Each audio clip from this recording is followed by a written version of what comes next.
Hey guys, welcome back to my channel. Today I'm going to show you a flight case that I built to make a portable YouTube studio. So the story starts back when we would go to church and we'd take all our equipment with us. We had a lot of equipment. We had sound equipment, we had video equipment, we had the routers and hubs to do all the transmissions, live transmissions from the church.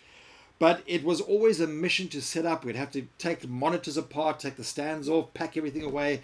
And then when we got there, take everything out, unpack, bring out all the sound equipment, connect up all the cables. And it would take us about an hour and a half, hour and 15 minutes to do. So I had to think of a better way of doing this to make things quicker and more efficient, and also make sure that I don't leave anything behind.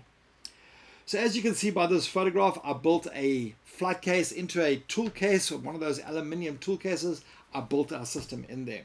The problem with this flight case was it was too big for carry-on. We managed to get away with it on our local flights, but shortly we're going to be traveling international, and the last time we flew a local flight we had a big argument about checking this in or carrying it on.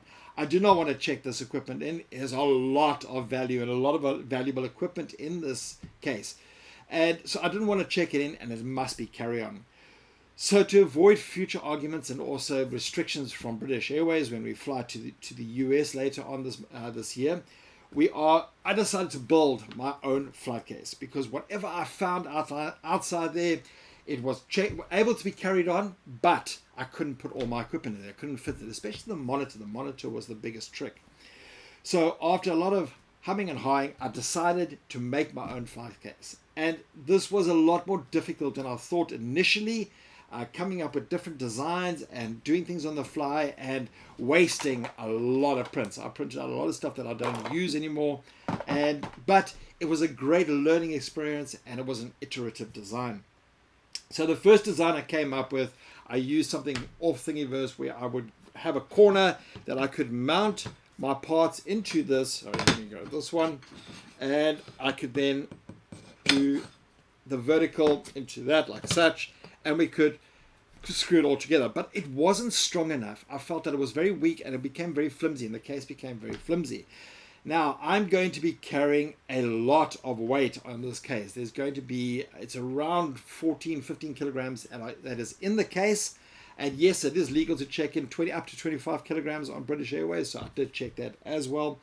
And so I thought I need to design something stronger. So I went through a couple of designs again, and eventually I came up with just going directly through the aluminium bar, and we would then mount all our parts on that and make it nice and strong. So I'm going to quickly, hopefully I won't take too long, but I want to put this case back together. I had to take it apart, but I want to put it back together and show you guys how it all goes together and how relatively easy it is to create a flight case. The difficult part for me was designing my own flight case from scratch, and it went through a lot of iterations of making this work and work well. So without any further ado, I've got all my screws here that I want. What I did is I cut down my aluminium. I found that if I made a jig on my miter saw, that it made the cutting of this a lot easier, so that everything was exactly the same size. So I had the 3 size jigs that I would then tape up to my miter saw, and then I'll be able to cut down the aluminium. You may notice that on some of the pieces there are extra holes. That was first iteration design, and I was running out of aluminium. I was making mistakes and I was running out of aluminium. So let me show you how I put this case together. Hopefully this helps you if you want to build your own flight case, or motivate you to have a look at building your own flight case. This is going to be a 2-part series. So part 1 is I'm going to put the case together. Part 2 is we'll put the equipment in and finalize that. I do have the lid already assembled. The lid is already assembled with the monitor in, so I'm not going to be showing that because that was also relatively finicky and difficult, and I don't want to damage that monitor. What I did is I took the monitor out of the case, the PC board out of the case, and we connected, and the power supply is all separate. So now this was bolted together using a beautiful angle. It really looks nice on the top, and I've got this 3, what is it called? It's 3mm plywood, which is the butterwood plywood, and it comes out really nice. It looks really stunning. So yeah, let me show you how we put this all together. I'll also show you the part that I printed for the PC board, which wasn't forgotten. Right, so I'm going to start with the base, and then the next step up, I'm going to start by putting the base together, and you'll see that what I've done is on each end here, I've tapped all the aluminium. I've put a tap in there to make it so that I can screw everything together, and this becomes incredibly strong. So as I said, my first iteration of this was not as strong, and this iteration became a lot stronger. So yeah, I was very pleased with the outcome of this, and that's why I'm making this video to share it with you. Excuse the waffle. Right. So I'm using these M6 by 25 millimeter hex head screws. By the way, don't you love the Gridfinity screw holders here, so I can keep all my screws where I need them and the ones that I need for that moment. So I'm going to put this together, and as I'm doing it, I'm just going to continue talking about this case, and everything just screws together. So this is a nice sturdy make where the biggest problem I had with the original design was how weak it was. This is going to have to be a strong case. So let's put those in there, and while I'm doing that, I will put this in. This was another part of my iterative design. I designed these parts here that slipped into the railing really beautifully, and then I would screw the board onto there, but it didn't look nice. The screws looked ugly on the outside. I tried riveting it. The rivets broke the plastic, so the rivets would pull too hard, so that didn't work either. So I decided to just embed the plywood like this inside the groove, and that worked perfectly. So I just put this last piece on and tighten everything up. I'm not great left-handed, but you know, this was a fun project. This was one of those ones where you mustn't lose hope. You don't lose hope, because as soon as you lose hope, things become like you start to like lose interest in the whole project. So I had a lot of fun with this project. Let me just screw these in. I had a huge amount of fun with this project. It was an exciting project to do. Difficult project. It wasn't easy. This took me over a month and a half to build, where I would break it down and I'd put it back together. And yeah, it was not an easy project, but as I said, it was fun. Again, I had a lot of help from communities. We had asked some questions every now and then, and yeah, it was great. So that is my base done. Now I decided with my verticals, instead of putting one in the corner, because I wouldn't be able to put a bolt through where this bolt was, and I wanted this bolted together, I decided to offset two of them like this, and then bolt those together. So let's have a look at how that comes out. So I'm just going to start working.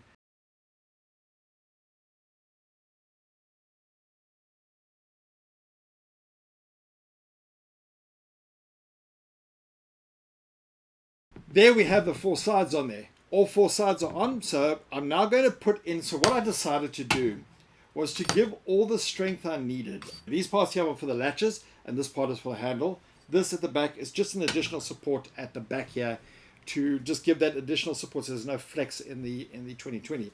I found there's very little flex. So I'm going to put these on quickly, and then we'll come back to the video.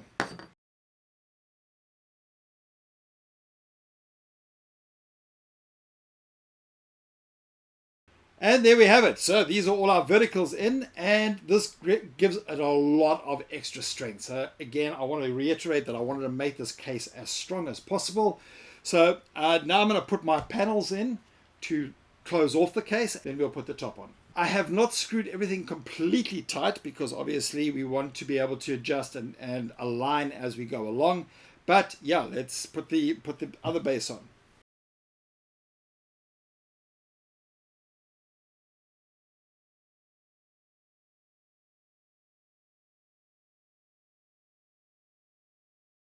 Now I have the top together, let me put my sides in, and then I can put that on. So let's slot these in. So these just simply slot in one by one.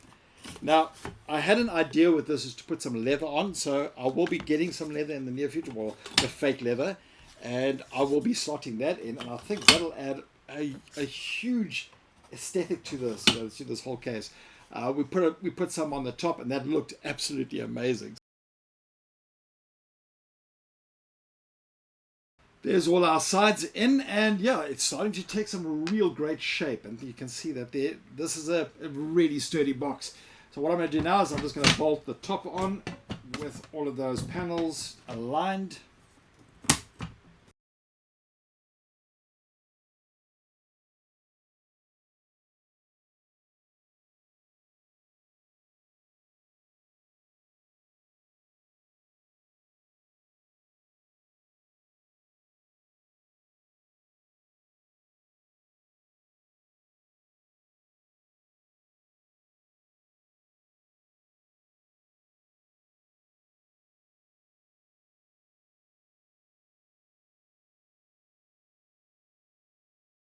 And there we have the bottom of the case complete. You can see inside there's plenty of space.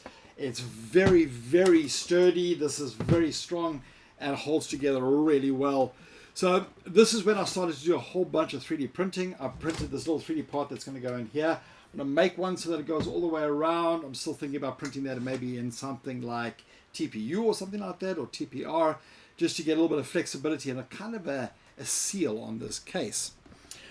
So the next step would be to put the sides on. So I got these sides, I made these sides, I sketched these out, and basically what I did is I created the extrusion, I modeled this part inside of Fusion 360, and then I built this part around. And it came out really well. I'm using T-nuts to hold everything together. So I'm going to quickly put these on, and I'll show you what it looks like after. Before I put the sides on, what I did forget to put in is my inserts into here for my handle. I've got these M5 preset nuts, which are the aluminium ones for the 2020 extrusion. So I'm just going to pop those in. One goes that side and one goes that side. Let's get that straight. Right, so that's for my for the handle, but I've also got latches that go on this one. So I'm going to pop those in now. This was the one thing that I realized when I was doing this. I would often forget to add something into the case, and then I'd have to take the whole, like a whole bunch of screws out and remake and re-add. So yeah, there were those times where you would go, oh damn, I forgot to put those in. So let me take the whole thing apart again and reassemble. And yeah, it was a finicky thing in the beginning, but I've got so used to building this case, I have taken it apart more times than I can remember. So I'm just going to quickly put that back on, and then we'll come back to it. And there we have it. I have my T-nuts in, so let me continue and put these sides on, and we'll carry on with the video shortly. And there we have it. Our sides are on. They're nice and secure, and it finishes off the edges, taking all the sharp edges away from the corners here, and making everything just look and feel nicer, and it feels amazing. I printed these in SBS, and they came out extremely well. I'm really pleased the way this finished off. Now, the next thing I want to do is I want to put the lid on. So let me quickly put the hinges on. So I've got hinges also connecting up with T-nuts. Sorry, these are not T-nuts. These are the preset nuts. These are already in here for the preset nuts. I decided to use preset nuts for everything so that I could adjust where things were. So when I put the handle on, if I drill holes through and tap them, it's going to be set in that space. So what I've done is I've just put everything on T-nuts and preset nuts, and they are more than strong enough. And yeah, let me quickly put the hinge on, and we'll have a look at what the lid looks like after that. I use stock standard hinges. I have seen some better hinges, which I probably will buy in the future and put onto the case after. But for now, I'm going to be using these hinges. They work fine. So let me fit them on quickly, and we'll take it from there. Now there were a few things, so the hinges are on, but there were a few things that I took off of the old case. So the old case had a handle, which is not the nicest looking handle, but I could not find where in South Africa, Durban, South Africa, to buy this. Very difficult to buy little things like this in South Africa. So I modeled up a 3D insert that went into this to make it nice and tight. And I just reused the handle from the old case.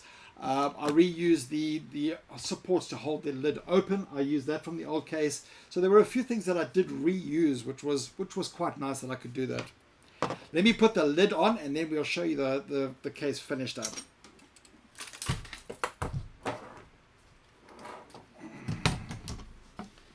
While I'm putting these hinges on, so You'll notice that a lot of my screws are flathead screws and not the button head, which is this one here.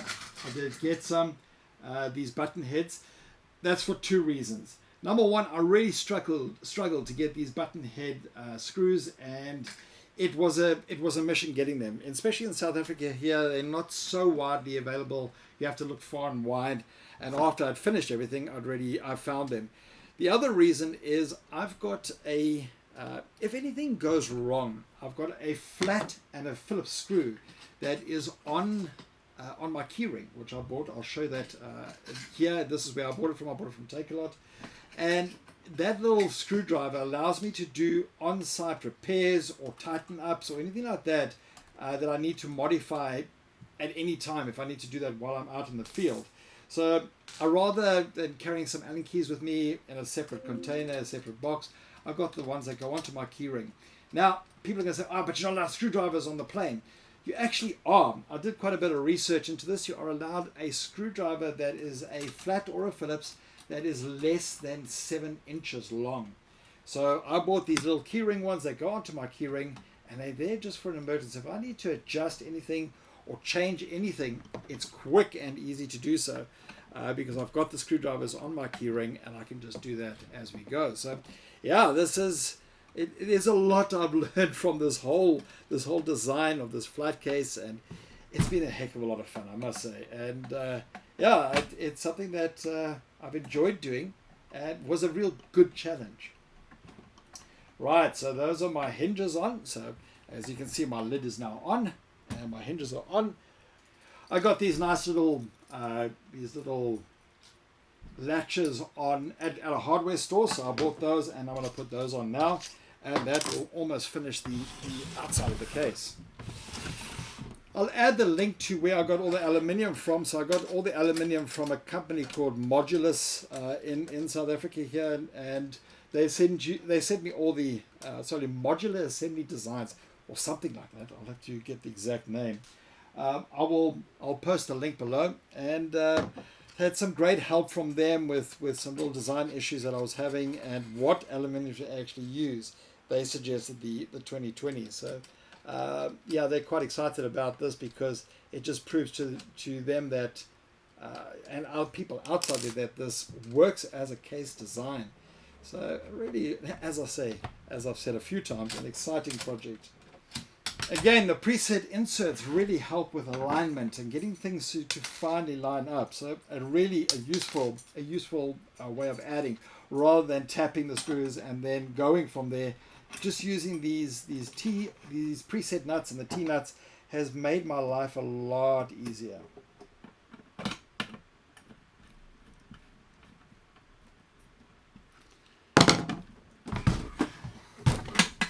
And there we have our completed flight case. I've got my handle on the front. I've got my latches, which latch like that.